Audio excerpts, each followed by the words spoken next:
दोस्तों आपके रिज़ल्ट को लेकर बात कर लेते हैं। अभी हाल में ही पहले मैं खोल देती हूँ इसका जो क्रोम से खोल देती हूँ। अभी हाल ही में आपकी जो है आंसर की आई थी, मैंने वीडियो अपलोड कर दिया था तो आंसर की आ गई थी और उसमें आपने चेक कर लिया होगा कि आपके कितने राइट क्वेश्चन है और कितने रॉन्ग क्वेश्चन है। कुछ बच्चों का डाउट है कि भाई हमारा तो पेपर सही किया था, क्या ये आंसर की गलत है। चलिए बात कर लेते हैं। पहले मैं यहाँ पे जो है ऑल इंडिया बार काउंसिल की वेबसाइट जो है ओपन कर लेती हूँ। यहाँ से हम ओपन कर लेंगे ऑल इंडिया बार काउंसिल की वेबसाइट, जो आप खुद खोल के देख सकते हो। आपने अपनी आंसर की चेक कर ली होगी, नहीं करी है अभी तक, शेड्यूल बिजी होने की वजह से, तो आप कर सकते हो।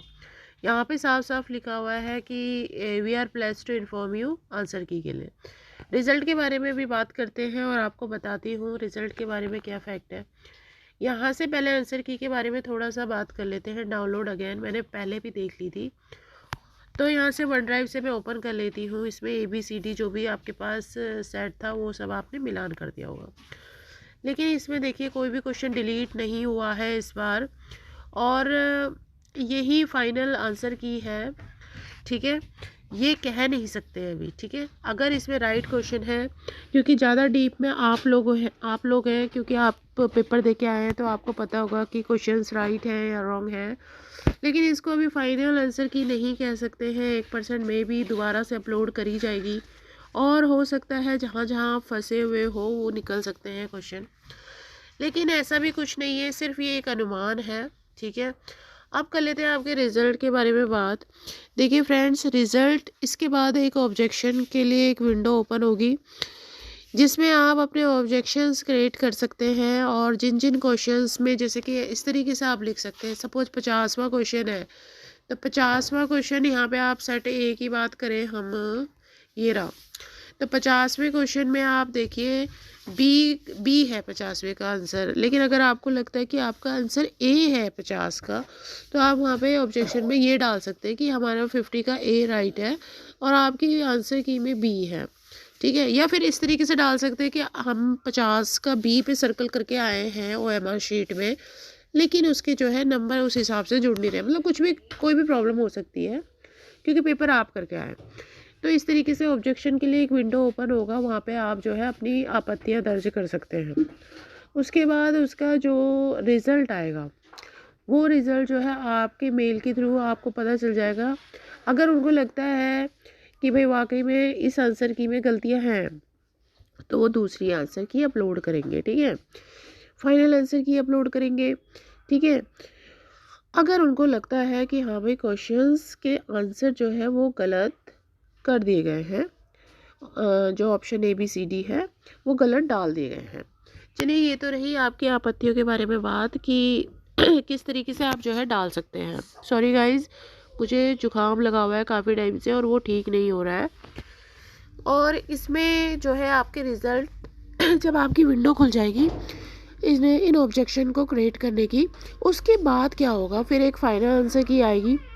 फाइनल आंसर की आने के बाद में भी 1% मैं बता रही हूँ आपको, उसके कुछ समय बाद कभी भी आपका जो है रिज़ल्ट अपलोड कर दिया जाएगा, उसका लिंक आपको दे दिया जाएगा। ठीक है, अब रिज़ल्ट आ जाएगा तो रिज़ल्ट में आप जनरली अपना DOB या लॉगिन करके आप अपना रिज़ल्ट देख सकते हो, या फिर दूसरा ऑप्शन ये भी है कि आप अपना रिज़ल्ट अपनी ईमेल आईडी पे भी चेक कर सकते हो, क्योंकि ईमेल आईडी पे भी जो है आपका रिज़ल्ट भेजा जाता है, लेकिन उसके भरोसे कोई भी नहीं रहता है क्योंकि वो थोड़ा सा लेट ही आता है। सारे स्टूडेंट जो है पहले ही देख लेते हैं वेबसाइट के अंदर अपना रिज़ल्ट, और उसके बाद वो चेक कर लेते हैं कि हम फेल है पास है। अब कोई स्टूडेंट अनफॉर्चुनेटली अगर फेल है तो उसके पास एक ऑप्शन है, अगर उसे लगता है कि वो सही कर गया है अपना क्वेश्चन, जो OMR शीट है वो सही भर के आया है, तो वो क्या कर सकता है, वो एक अपनी आंसर शीट मंगवा सकता है। वो कोई आपकी जो है मैन्युअली कोई देने नहीं आएगा आपको, कोरियर से आपकी ईमेल आईडी पे वो भेज दी जाएगी, जो आपकी रजिस्टर्ड ईमेल आईडी है, जो आपने भरी होगी फॉर्म भरते वक्त जब आप रजिस्ट्रेशन कर रहे थे। ठीक है, उस पर आपकी OMR शीट भर दी जाएगी। उसकी थोड़ी बहुत हल्की फुल्की फ़ीस होती है, ज़्यादा नहीं होती, 50-100 रुपये होती है। ठीक है, वो आप कर सकते हैं।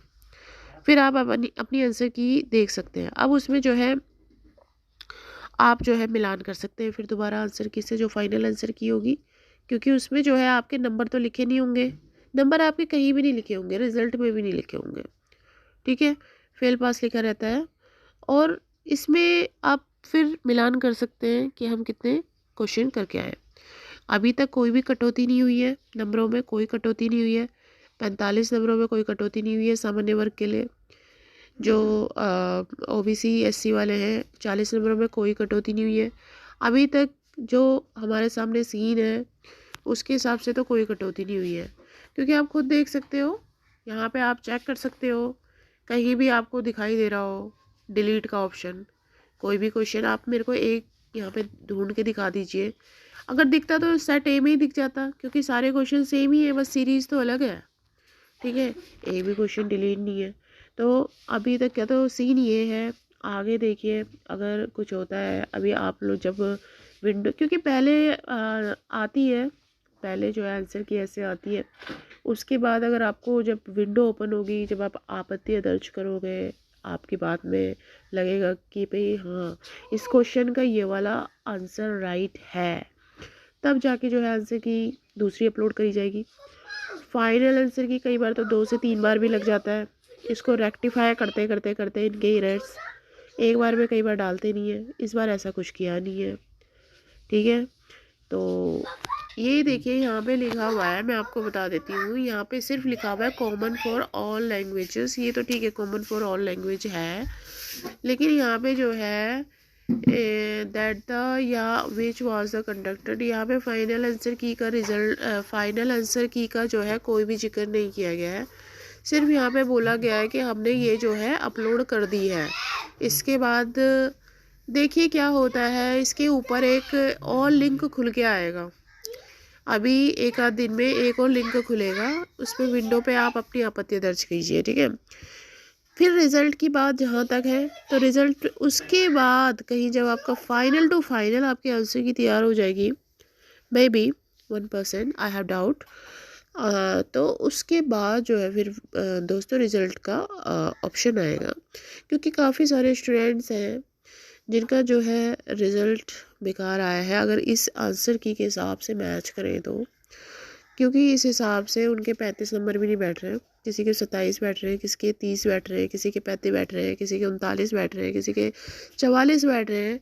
तो ये ऐसा है कि अभी आप थोड़ा सा वेट कीजिए, मे भी कुछ हो, अगर नहीं होता इन केस नहीं होता, और फिर भी आप जो है अगर आरडीआई डाल के या फिर आप आंसर की मंगवा के फिर भी आपको डाउट है, तो इसका दिल्ली में जो है हेडक्वार्टर है, आप जाइए, वहाँ पे आप बात कर सकते हैं, अगर आपके पास टाइम है तो उस आंसर की के हिसाब से आप बैठे हैं बात करने के लिए, आप जाइए वहाँ पे बात कीजिए।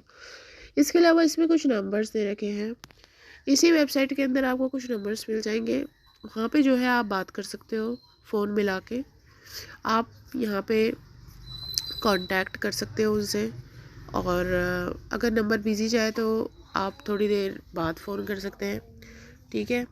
चलिए फ्रेंड्स, वीडियो लंबा हो गया है, आप वेट करिए और इस चैनल को ज़्यादा से ज़्यादा सब्सक्राइब कीजिए ताकि आपको नॉलेजेबल वीडियो मिलती रहे, और देखते हैं लेट्स सी कि आगे क्या होता है, और जैसे ही कोई विंडो ओपन होती है तो आप तक अपडेट पहुंच जाएगा, ठीक है।